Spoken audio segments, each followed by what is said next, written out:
निर्मली की जनता को, सुपौल की जनता को, कोसी सीमांचल और मिथिलांचल की जनता को, जिन्होंने आज हमारे इस नामांकन कार्यक्रम में भाग लिया है और हमें आशीर्वाद देने आए हैं, आप सभी को मैं हृदय की गहराई से अभिनंदन करता हूं, वंदन करता हूं, आपका आभार प्रकट करता हूं।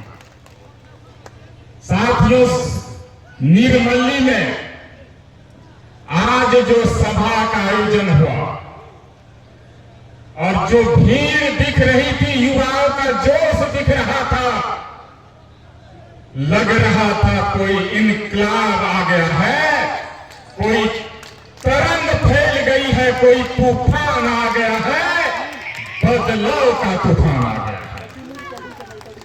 साथियों, ये युवाओं की ताकत है, युवाओं का हुजूम उमड़ गया इस निर्मली की धरती पर।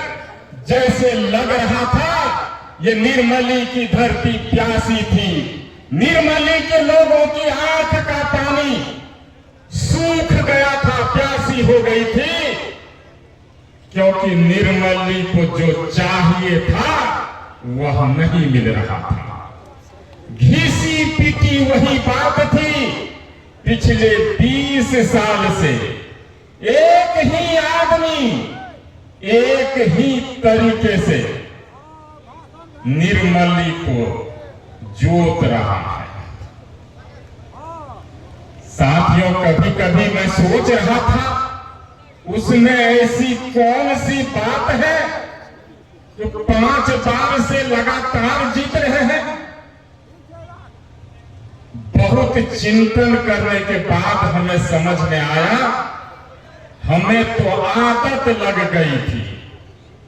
साथियों, बदलाव करना है, नई सोच के साथ नई दिशा देना है बिहार को, और बिहार को बदलना है, और ऐसा बिहार बनाना है जहां युवाओं के हाथ में रोजगार हो, किसानों के चेहरे पर खुशहाली हो, गरीबों के आंखों में खुशी के आंसू हो। साथियों, इस दिन के लिए यह निर्मली तरस रहा था।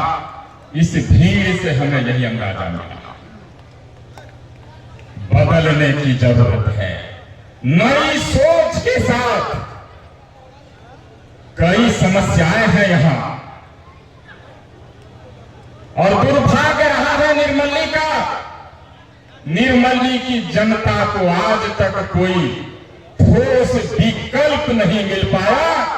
इसलिए मजबूर होकर निर्मली की जनता उस घिसी पीटी पुराने रूढ़िवादी सोच वाले लोग को वोट देते रहे और उसे जिताते रहे।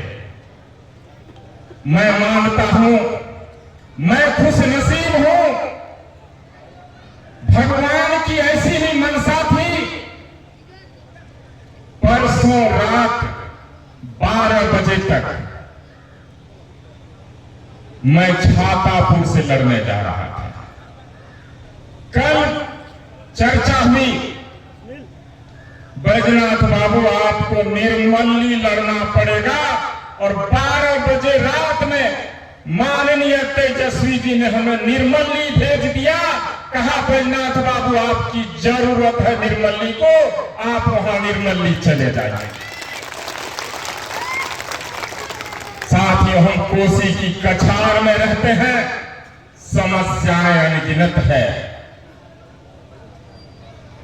जो कोसी के इलाके में रहते हैं लोग, बांध के भीतर भी और बांध के बाहर भी समस्याएं दोनों की है, और आज तक कोई ठोस उसका निराकरण नहीं हुआ है।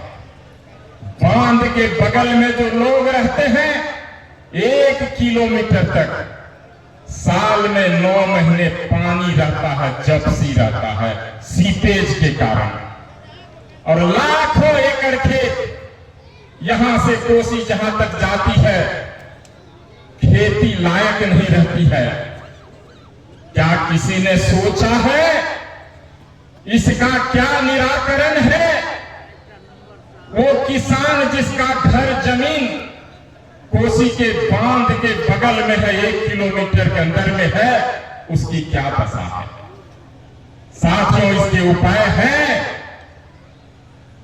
चैनल बना दिया जाए, पक्का चैनल 200-250 मीटर का, 10 फीट 15 फीट गहरा, प्लास्टर रहेगा सीमेंटेड, एक बूंद पानी उधर नहीं जाएगा और कोसी के बांध के आसपास जो लोग रहते हैं वो शान से खेती अपना कर पाएंगे, खुशहाल हो जाएंगे। ये करने की जरूरत है। लेकिन ये जो बिहार की सरकार है, यहां के विधायक हैं, उनको लग रहा है हम तो जीत ही रहे हैं, उनकी सोच वहां तक नहीं जाती है। साथियों, ये जो वर्तमान विधायक की सोच जहां तक पहुंचती है, बैजनाथ मेहता वहीं से सोचना शुरू करता है, उसके आगे सोचना शुरू करता है। बैजनाथ मेहता नया सुकून बनाना चाहता है, खुशहाल बिहार बनाना चाहता है, ताकि बिहार के युवाओं को मेहनत करने के लिए, रोजी रोटी के लिए अपने बूढ़े माता पिता को छोड़कर, छोटे छोटे बच्चों को छोड़कर, अपने भाई बहन को छोड़कर, अपनी पत्नी को छोड़कर दूसरे प्रदेश कमाने के लिए नहीं जाना पड़े। कोई ठोस निर्णय इन्होंने नहीं लिया है ये सरकार।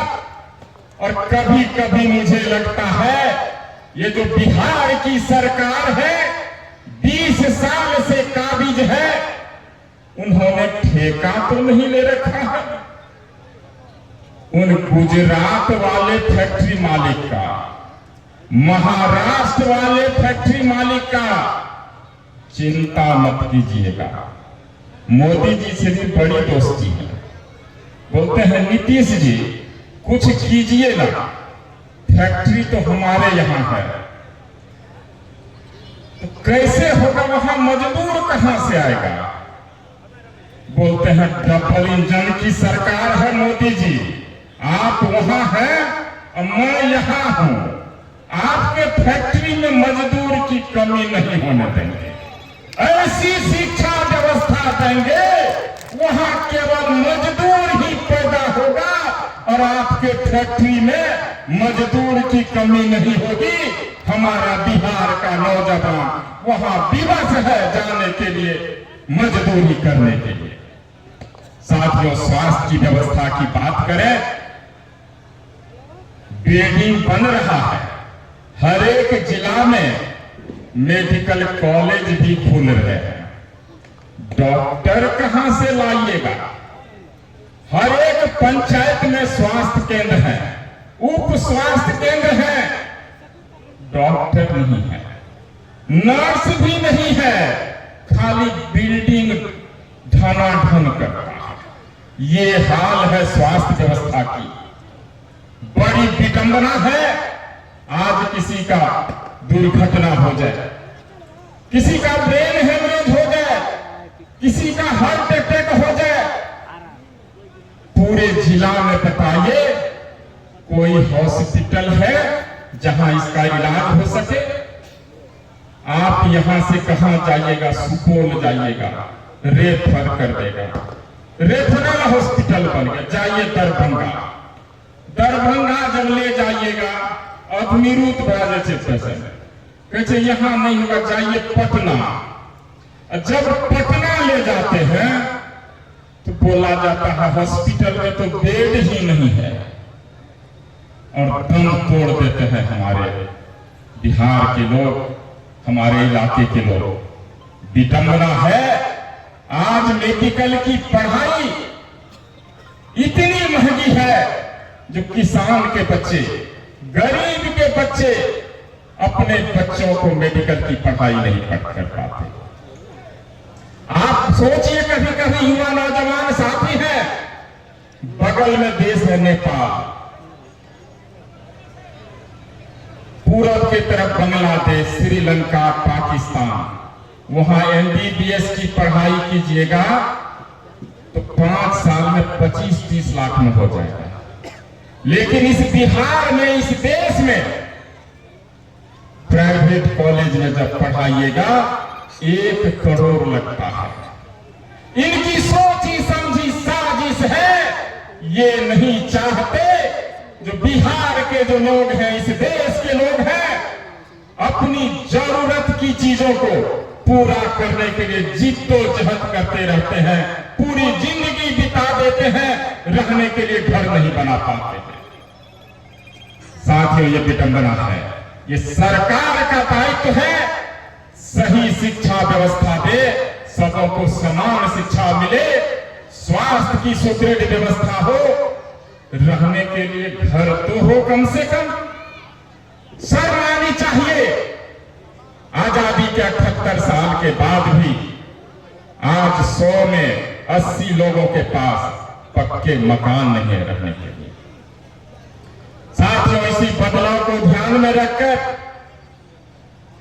मुझे लगता है भगवान ने हमें कहा, बैद्यनाथ तुम चले जाओ वहीं निर्मली, कोसी कात में, वहां बड़ी गरीबी है, बहुत पलायन होता है, वहां की जनता तुम्हें पुकार रही है, तुम जाओ।